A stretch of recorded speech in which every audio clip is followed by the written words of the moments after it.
Hello everyone, welcome to our channel. ಇವತ್ತಿನ ವಿಡಿಯೋದೊಳಗೆ ಬೆಳಗಿನ ಬ್ರೇಕ್ಫಾಸ್ಟ್ಗಾಗಿ ಹೆಲ್ದಿಯಾಗಿರುವಂಥ ರಾಗಿ ದೋಸೆ ಮಾಡಿ ತೋರಿಸುತ್ತೀವಿ.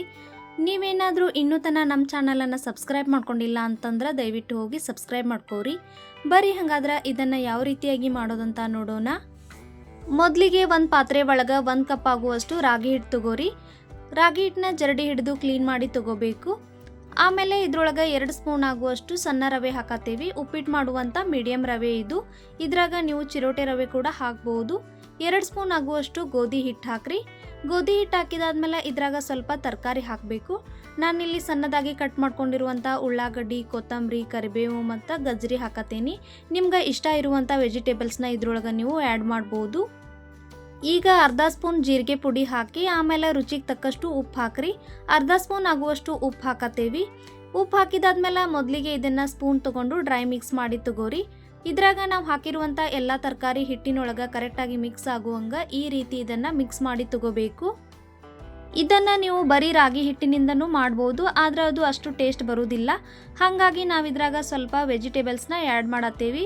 ಇದ್ರಾಗ ಸಣ್ಣ ರವೆ ಹಾಕಿರೋದ್ರಿಂದ ಇದ್ರ ಟೇಸ್ಟ್ ಇನ್ನೂ ಚಲೋ ಬರ್ತೈತಿ. ನಿಮ್ಗೆ ಕ್ರಿಸ್ಪಿ ಬೇಕಂದ್ರೆ ಕ್ರಿಸ್ಪಿನೂ ಮಾಡ್ಕೋಬೋದು, ಇಲ್ಲಾಂದ್ರೆ ಸಾಫ್ಟಾಗಿನೂ ಈ ದೋಸೆಗಳನ್ನು ಮಾಡ್ಕೋಬೋದು. ನೋಡ್ರಿ, ಈ ರೀತಿ ಇದನ್ನು ಮಿಕ್ಸ್ ಮಾಡಿದಾದ್ಮೇಲೆ 2 ಕಪ್ ಆಗುವಷ್ಟು ನೀರು ಹಾಕಿ ಇದನ್ನು ಮಿಕ್ಸ್ ಮಾಡ್ಕೊಂಡು ತೊಗೊಳತ್ತೀವಿ.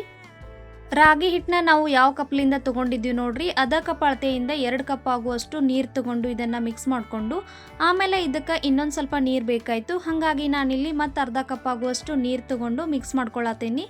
ನಾವು ಇದನ್ನು ನೀರು ದೋಸೆ ಥರ ಮಾಡತ್ತಿರೋದ್ರಿಂದ ಇದಕ್ಕೆ ಜಾಸ್ತಿನ ನೀರು ಹಾಕೋಬೇಕಾಗ್ತೈತಿ. ದೋಸೆ ಹಿಟ್ಟನ್ನು ನೀಟಾಗಿ ಮಿಕ್ಸ್ ಮಾಡ್ಕೊಂಡಾದ್ಮೇಲೆ ಇದ್ರ ಮೇಲೆ ಒಂದು ಪ್ಲೇಟ್ ಮುಚ್ಚಿ 5 ರಿಂದ 10 ನಿಮಿಷ ನೆನೆಯಕ್ಕೆ ಬಿಡಬೇಕು.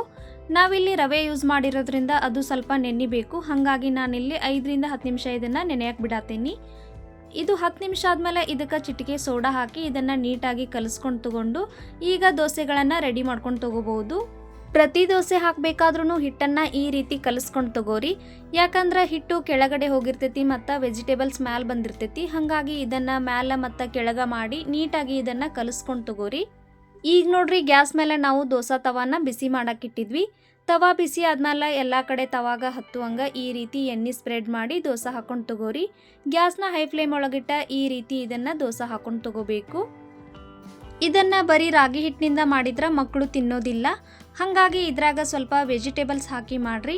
ಸಣ್ಣವರಿಂದ ಹಿಡಿದು ದೊಡ್ಡವ್ರವರೆಗೂ ಇದನ್ನು ಭಾಳ ಇಷ್ಟಪಟ್ಟು ತಿಂತಾರು. ದೋಸೆ ಹಾಕಿದ್ಮೇಲೆ ಇದು ಸ್ವಲ್ಪ ಬೆಂದಾದ್ಮೇಲೆ ಇದಕ್ಕೆ ಎಣ್ಣೆ, ತುಪ್ಪ ಯಾವುದಾದ್ರೂ ನೀವು ಹಚ್ಚಿ ಇದನ್ನು ಬೇಯಿಸ್ಕೊಂಡು ತೊಗೋಬೋದು. ನಾವಿಲ್ಲಿ ಸ್ವಲ್ಪ ಎಣ್ಣೆ ಹಚ್ಚಿ ಇದನ್ನು ಬೇಯಿಸ್ಕೊಂಡು ತೊಗೊಳತ್ತೀವಿ. ರಾಗಿಯಿಂದ ಮಾಡಿರೋ ಯಾವುದೇ ಪದಾರ್ಥ ಆದ್ರೂ ನಮ್ಮ ಹೆಲ್ತ್ಗೆ ಭಾಳ ಒಳ್ಳೇದೈತಿ. ಹಾಗಾಗಿ ಇದನ್ನು ಒಂದ್ಸಲ ಟ್ರೈ ಮಾಡಿರಿ. ಮತ್ತೆ ಇದನ್ನು ಮಾಡ್ಕೊಂಡು ತಿಂತೀರಿ, ಅಷ್ಟು ಮಸ್ತಾಗಿ ಇದನ್ನು ಮಾಡ್ಕೊಂಡು ತಿನ್ಬೋದು. ಎಣ್ಣೆ ಹಚ್ಚಿ 2 ಸೈಡ್ ನೀಟಾಗಿ ಕರೆಕ್ಟಾಗಿ ಬೇಯಿಸ್ಕೊಂಡು ತಗೋರಿ. ನೋಡ್ರಿ, ದೋಸೆ ಎಷ್ಟು ಮಸ್ತಾಗಿ ಮತ್ತು ಎಷ್ಟು ಸಾಫ್ಟಾಗಿ ಬಂದವು. ನಿಮ್ಗೆ ಇದು ಕ್ರಿಸ್ಪಿ ಬೇಕಂದ್ರೆ ಇದನ್ನು ಇನ್ನೊಂದು ಸ್ವಲ್ಪ ಹೊತ್ತು ಬೇಯಿಸ್ರಿ. ನಾವು ಇದನ್ನು ಸ್ವಲ್ಪ ಸಾಫ್ಟಾಗಿ ಮಾಡ್ಕೊಂಡೇವಿ. ಈಗ ಇದನ್ನು ತೆಗೆದು ಇನ್ನೊಂದು ದೋಸೆ ಮಾಡಿ ತೋರಿಸ್ತೇವೆ ನೋಡ್ರಿ. ಪ್ರತಿ ದೋಸೆ ಮಾಡಬೇಕಾದ್ರೂ ತವಾಗ ಸ್ವಲ್ಪ ಎಣ್ಣೆ ಸ್ಪ್ರೆಡ್ ಮಾಡಿ ದೋಸೆ ಹಾಕ್ರಿ, ಅಂದ್ರೆ ದೋಸೆ ಕರೆಕ್ಟಾಗಿ ಏಳ್ತಾವು. ರಾಗಿಯಿಂದ ಮಾಡಿರೋ ರಾಗಿ ಚಪಾತಿ ಮತ್ತು ರಾಗಿ ತಾಲಿಪಟ್ಟಿ ರೆಸಿಪಿ ನಮ್ಮ ಚಾನಲ್ ಒಳಗೆ ಅಪ್ಲೋಡ್ ಮಾಡೀವಿ. ಇಂಟ್ರೆಸ್ಟ್ ಇದ್ರೆ ಒಂದ್ಸಲ ಹೋಗಿ ಚೆಕ್ ಮಾಡ್ಬೋದು.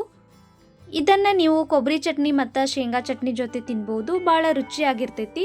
ನೋಡ್ರಿ, ಇನ್ನೊಂದು ದೋಸೆನೂ ಮಾಡಿ ತೋರಿಸತ್ತೀವಿ. ಇದನ್ನು ಸ್ವಲ್ಪ ಕ್ರಿಸ್ಪಿಯಾಗಿ ನಾವು ಬೇಯಿಸ್ಕೊಂಡು ತೊಗೊಳತ್ತೀವಿ. ಇಷ್ಟಾದ್ರೆ ಆಯ್ತು ನೋಡ್ರಿ, ಹೆಲ್ದಿಯಾಗಿರುವಂಥ ರಾಗಿ ದೋಸೆ ರೆಡಿ ಆಯಿತು. ಇವತ್ತಿನ ಈ ರೆಸಿಪಿ ನಿಮ್ಗೆ ಇಷ್ಟ ಆಗಿದ್ರೆ ವಿಡಿಯೋನ ಲೈಕ್ ಮಾಡಿರಿ. ಹಂಗೆ ನಮ್ಮ ಚಾನಲನ್ನು ಸಬ್ಸ್ಕ್ರೈಬ್ ಮಾಡಿರಿ. ನಿಮ್ಮ ಫ್ಯಾಮಿಲಿ ಮತ್ತು ಫ್ರೆಂಡ್ಸ್ ಜೊತೆ ಈ ವಿಡಿಯೋನ ಶೇರ್ ಮಾಡಿರಿ. ಇದೇ ರೀತಿ ಇನ್ನಷ್ಟು ರೆಸಿಪಿಗಳೊಂದಿಗೆ ಮುಂದಿನ ವಿಡಿಯೋದಲ್ಲಿ ಭೇಟಿಯಾಗೋಣ. ಅಲ್ಲಿವರೆಗೂ ಬಾಯ್, ಟೇಕ್ ಕೇರ್.